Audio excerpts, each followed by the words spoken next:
Hey, welcome to this video. So yes, the gelatin trick has been getting a lot of attention lately, but here's something important most people don't mention. This trick isn't about gelatin by itself. It's about how a daily ritual fits into a routine that supports a lighter body pattern over time. A lot of videos just repeat the same thing without explaining the real purpose behind it. That's why many people get confused or think it's just another trend.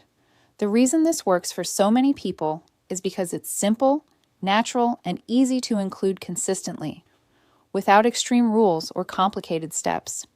If you want to understand how this gelatin trick is meant to be used and why people are following it as part of their daily routine, you can check the official source safely. If you want to see how the gelatin trick works within a routine and understand the whole context behind this method, official access is in the video description and the first pinned comment, allowing you to watch safely and draw your own conclusions.